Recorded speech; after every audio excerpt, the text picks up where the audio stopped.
Alors Denis, est-ce que tu pourrais nous parler des couleurs, donc du nuancier, de ce que c'est, à quoi ça sert, quelles couleurs tu utilises, est-ce que tu as des marques à recommander, des choses comme ça? Ok. Eh ben pour le nuancier et les couleurs, moi mes couleurs, je travaille avec beaucoup de couleurs transparentes, hein. J'ai une gamme de bleu, une gamme de vert, une gamme de terre, une gamme de jaune, une gamme de rouge. Hein. Ça, c'est ma base de couleurs. Maintenant, les marques, pour moi, j'en ai plusieurs, hein. Moi, je travaille avec 3, 4, 5 marques, hein. Alors, je peux vous conseiller, c'est ce livre-là. Le grand livre de l'aquarelle. Là, il y a tout ce qu'on veut là-dessus. Ça, c'est une Bible. C'est un livre qui a à peu près 2 ans, 3 ans, peut-être bien maintenant. C'est la Bible de l'aquarelliste. Et là-dessus, il y a tout. Il y a les papiers, il y a les couleurs, il y a les marques, hein, là, avec les nuanciers. Hein, et là-dessus, on vous dit ce qu'il faut comme... les couleurs qu'il faut prendre ou qu'il ne faut pas prendre. Les marques, ben, il y a Winsor, il y a Schming, Daler-Ronet, moi je connais pas bien l'anglais, hein. Daniel Schmidt, Brooks, ouais, c'est allemand. C'est vraiment les bonnes marques. C'est les bonnes marques, hein. Puis il y en a d'autres, hein, quand même, hein. Il y a une marque que j'aime bien, c'est Migello. Hein, j'en ai pas mal. C'est une nouvelle marque et puis que je trouve qui est pas mal. Daler-Ronet aussi, je crois bien. Je suis pas omnibulé par une marque. J'en ai plusieurs. Et avec ça, je me débrouille. Comme j'ai dit il n'y a pas longtemps, c'est que dans les bleus, pour avoir un même bleu comme un bleu outre-mer ou un bleu de Prusse, ben, les marques, il n'y en a pas un qui va faire le même bleu. Alors en fin de compte, sa palette selon voilà. Quoi, en fait. Et de toute façon, ces couleurs, on se les fera, c'est des couleurs personnelles.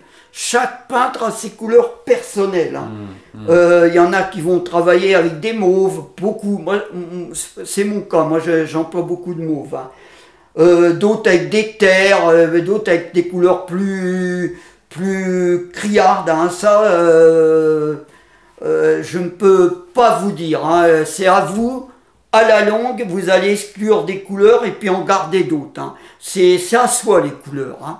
Moi je peux vous recommander quelques marques et puis après vous verrez par la suite, hein. Puis une palette de base en fait au départ. Oui, une palette de base, il vous faut du jaune, du rouge, des bleus, les verts pas trop parce que moi maintenant je les fabrique mes verts. Quand on est dehors, on n'arrive jamais à trouver un verre qui correspond à ce qu'on veut. Oui, voilà. Alors moi je les fabrique. Alors en fin de compte, ma gamme de verres, elle commence à se réduire drôlement, hein. Je préfère avec un bleu puis un jaune, vous allez vous en fabriquer comme vous voulez, hein. Ouais. Hein, alors là-dessus, mais par contre des rouges il vous en faut. Les jaunes, c'est pareil, hein, il en faut au moins 3 ou 4, hein, de variétés de jaunes.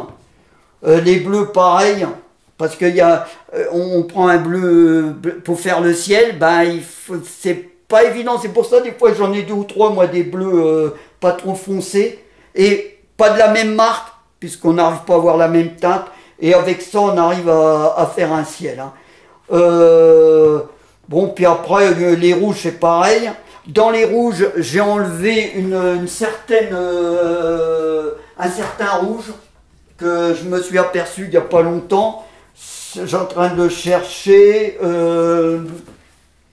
C'est l'Alizarine Crimson. Alors là, il y a à peu près 1 an, je l'ai exclu de ma palette, hein, parce que, paraît-il, moi je n'ai pas fait d'expérience là-dessus, je m'en servais, je trouvais que c'était pas mal. Mais c'est une couleur qui est très fugace. Il ne faut pas l'employer tout seul. Alors moi ça va, je ne l'ai jamais employé tout seul. C'était quelques touches. Parce que dans le temps, paraît-il qu'elle change. et qu'elle tourne au bleu. Si on l'emploie juste un peu, ça peut passer. Mais tout seul, ça exclut. Or, de ce fait, moi, je l'ai retiré complètement de ma palette, je ne l'ai plus. Je me débrouille d'avoir avec un rouge et puis avec un bleu, en le fonçant, j'arrive à tomber à peu près dans ces teintes-là. La terre de Sienne aussi, j'ai appris récemment qu'en fin de compte, les terres de Sienne d'origine, ben, il n'y a plus qu'une marque qui le fait, ça doit être genre fait Blox. Les autres, c'est plus de la fabrication un peu chimique. De toute façon, il faut bien vous dire que maintenant, hein, les couleurs, hein, il y a beaucoup de chimie qui rentre dedans. Hein. Là, pour les couleurs, bah, c'est tout ce que je peux vous dire. Vous verrez à la longue, du moment que vous avez, je vais peut-être me répéter, mais la gamme que je vous ai dit, là, du bleu, terre, jaune et rouge. Hein. Avec ça, c'est bon. Hein. Parce que l'aquarelle, moins on a de couleurs, mieux c'est. Il ne faut pas trop en avoir. Hein. Ceux qui en ont beaucoup, c'est peut-être ceux qui font des fleurs, des portraits, parce que les fleurs, c'est des couleurs vives. Là, il faut peut-être avoir une gamme assez large. Je ne peux pas vous dire, moi les fleurs, je ne connais pas le portrait, c'est pas mon truc. Hein. Moi, je parle plus pour moi. De là, bah, je pense que pour les couleurs, je vous ai dit. Par contre, si j'ai oublié une chose, dans les marques, vous ne prenez que des estrafines, hein, pas autre chose. Hein. L'estrafine, c'est ce qu'il y a de meilleur au point de vue qualité, hein, qualité pro. Hein. En dessous, c'est pas bon, vous n'obtiendrez jamais la finesse des fois que vous voyez sur certaines aquarelles. Hein. Estrafine, couleur transparente, quelques couleurs opaques. Hein, mais il y a des petits signes. Hein. Là, je les ai pas, mais dans ce grand livre là de l'aquarelle, vous avez tous les symboles, tout ce qui est. Oui, c'est un cercle demi-coloré, je crois. Ouais, on vous explique bien. Hein. Moi, j'ai pas tout ça en tête. Hein. Déchiffrer les étiquettes. Hein. Ouais, on les voit. On vous donne semi-opaque, opaque. Couleur teintante, semi-teintante. Il faut connaître tous ces petits trucs-là. Quand vous achetez votre couleur, dans les nuanciers, sur les étiquettes, ils vous mettent ces symboles-là. Hein. Alors, vous voyez, les symboles transparentes, moi, je travaille beaucoup avec ces couleurs-là. Hein. C'est à vous de choisir. Maintenant, ça, c'est mon choix personnel. Hein. Après, vous verrez votre choix que vous aurez après. Hein. Mais faites attention aux couleurs. Hein. Ça, il faut de très très bonnes couleurs. Alors, je répète, estrafine. Hein. Et si c'est un livre qui vaut un certain prix, hein, je pense dans les 40 €, hein, mais ça, c'est très très bon. Hein. C'est indispensable. Ah, c'est indispensable. Là-dessus, on vous donne tout un tas de conseils. Il y a de très très grands aquarellistes qui est dessus, hein, qui vous explique comment qu'ils font. Hein. C'est la Bible, c'est notre Bible, à nous. Ok, alors, je vois que tu as un nuancier, alors donc ça sert à quoi, là, un nuancier? Alors, le nuancier, ça permet justement de vous rappeler les couleurs que vous avez mis sur votre palette. Ils vont s'utiliser, hein, même si vous peignez avec un tube ou godet, c'est comme vous voulez. Hein. Il y en a à l'extérieur qui peignent avec des tubes. Hein. Mais bon, arrivé à la fin, votre tube, vous l'avez tordu, et puis vous ne pouvez plus savoir ce que c'est. Et bien, votre nuancier, vous faites avec votre pinceau, vous mettez votre teinte, et dessous, vous mettez la couleur et le nom, surtout la marque. Hein. Vous voyez, moi, il y en a que je ne sais plus. Parce qu'il y a longtemps qu'ils sont sur ma palette et puis je ne me rappelle plus. Parce que la palette, elle va évoluer avec vous. il n'y a pas longtemps, l'année dernière ou il y a 2 ans, j'ai retiré des godets qui ne me servaient plus, j'ai rajouté d'autres teintes. Hein, elle évolue tous les 3-4 ans, il y a des teintes qui nous plaisent plus. Et on va en remettre d'autres, parce que il y a d'autres qui vous conviennent mieux. Alors on rechange sa palette. C'est pour ça qu'il faut le faire, et le nuancier vous sert à ça. Hein. Oui, ça sert peut-être aussi quand tu peins à trouver plus facilement une couleur. Pour quelqu'un qui débute, oui. Hein, moi non, hein, je sais, hein, mes jaunes, je les connais. Hein. Hein, au bout d'un moment, mais ça permet quand même un rappel. Parce que vous voyez, il y a des noms que je ne me rappelle plus du tout quand je les refais. Du coup, oui. Je sais pas. Si tu veux racheter la même, tu sais plus. Quoi. Je sais plus. Donc faut mieux faire ça dès le début. Dès le début, ouais. Parce qu'après... Mais il y a des fois, il y a des teintes et les bleus, on s'en sert peut-être une fois comme ça de temps en temps. Et si on ne l'a pas marqué, Et moi, j'ai rechangé il y a à peu près 2 ou 3 mois. Et c'est ce qui se passe parce que je ne l'ai pas fait sur le moment et puis j'ai pas eu le temps. Et là, il y a des teintes, je ne me rappelle plus. Puis j'arrive l'ancienne teinte, pour une raison que j'ignore, j'ai dû le mettre dans un coin où je l'ai déchiré. J'ai pas pu remettre mes teintes. Alors c'est tout, je me débrouillerai parce que, à mon avis, il y a des fois, l'ocre jaune, c'est peut-être, là, il y en a un qui est marqué. Et si ça se trouve, c'est le même, mais c'est pas la même marque. Voilà. Alors en fin de compte, c'est un peu idiot parce que il suffit de remettre une petite touche de bleu là-dedans, vous allez le foncer. Puis voilà. Mais parce que chaque fabricant, pour une même couleur, ils ont mis un petit chouïa de ci en plus, un petit chouïa de ça. Hein? Et je vous dis, ce livre-là, qui sert de Bible, il l'explique là-dessus. Parce que, il y a des couleurs, moi j'ai dit, le problème c'est qu'ils mettent un tas de trucs dedans, puis on ne sait plus. Et puis l'autre concurrent à côté, on va rajouter encore un autre truc. Ils essaient de se démarquer en fait. Oui, démarquer de l'autre pour pouvoir vendre. Hein. Alors en fin de compte, on se retrouve des fois avec... il y a 6 marques, ça va être 6 ocres différents. 6 vermillons différents, jaune transparent, c'est pareil, ça va être différent. Mais ça te permet quand même dans un sens de voir... si tu, parce qu'il y a peut-être... des essais, à la fin, tu peux vraiment te faire ta palette parfaite, quoi. Oui. Selon vraiment tes goûts, quoi. Mais parfaite, pour moi, ça n'existe pas. Il y a toujours une évolution.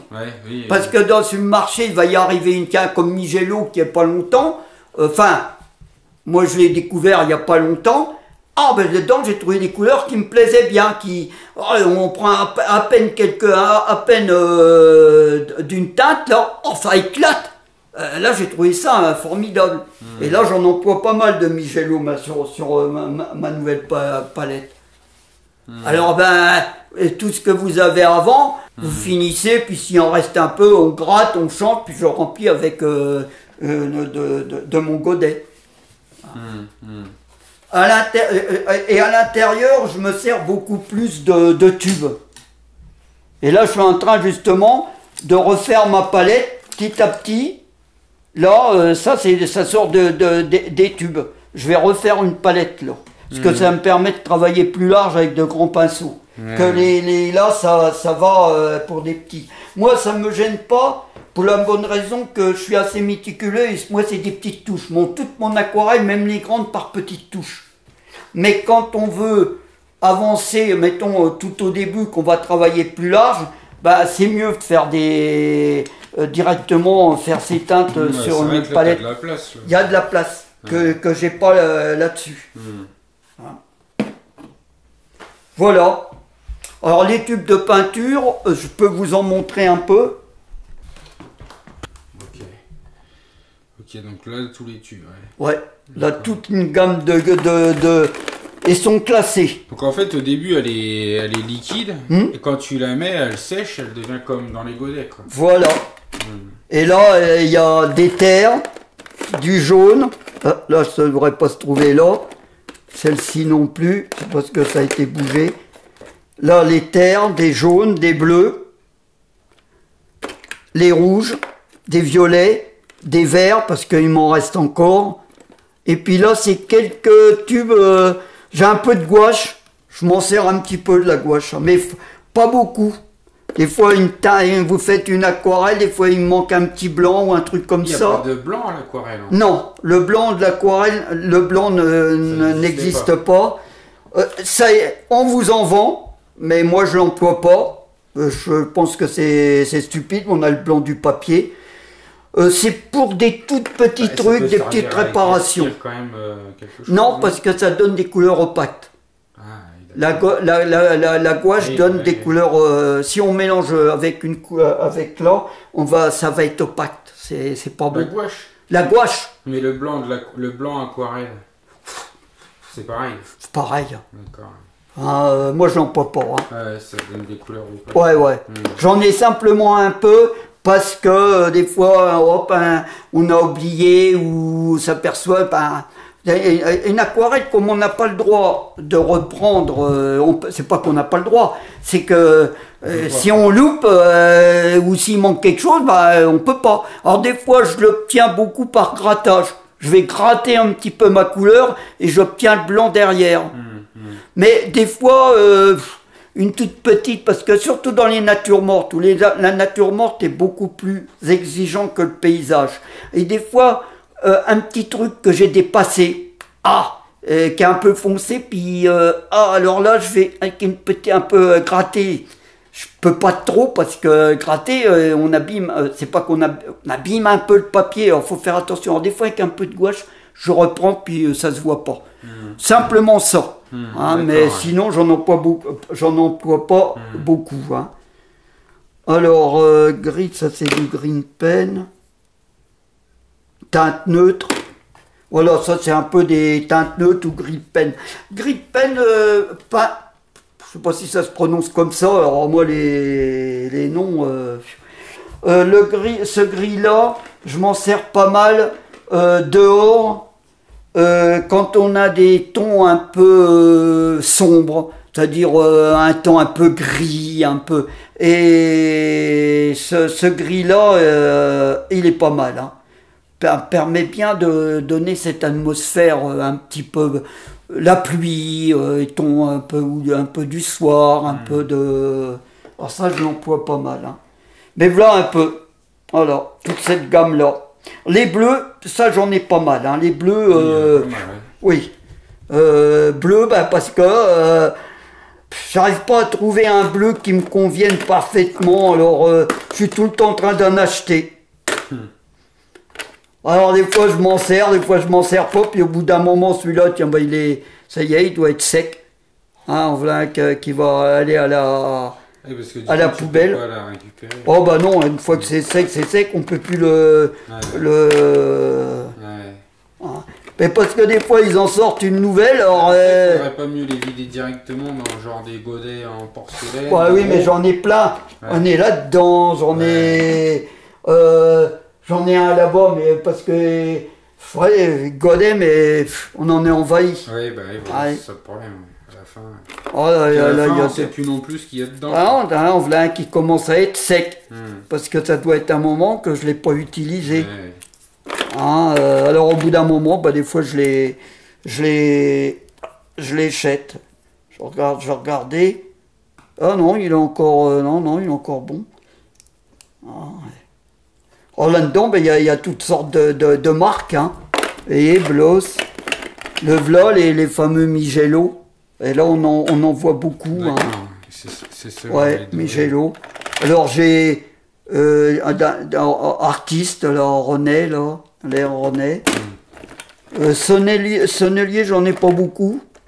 Il me reste encore un peu d'aquarelle. Alors ça, il y a un moment que je les ai. C'est pareil, c'est un artisan que j'avais trouvé... il y a peut-être une dizaine d'années, mais ça se conserve bien. Ça se conserve pas mal. Puis les terres. Les terres, je suis en train d'en racheter parce que je m'aperçois que j'en ai plus beaucoup.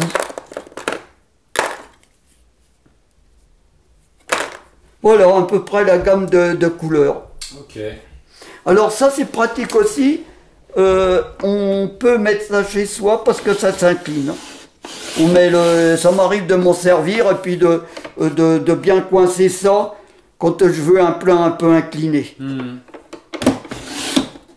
Ça c'est ma réserve. Voilà.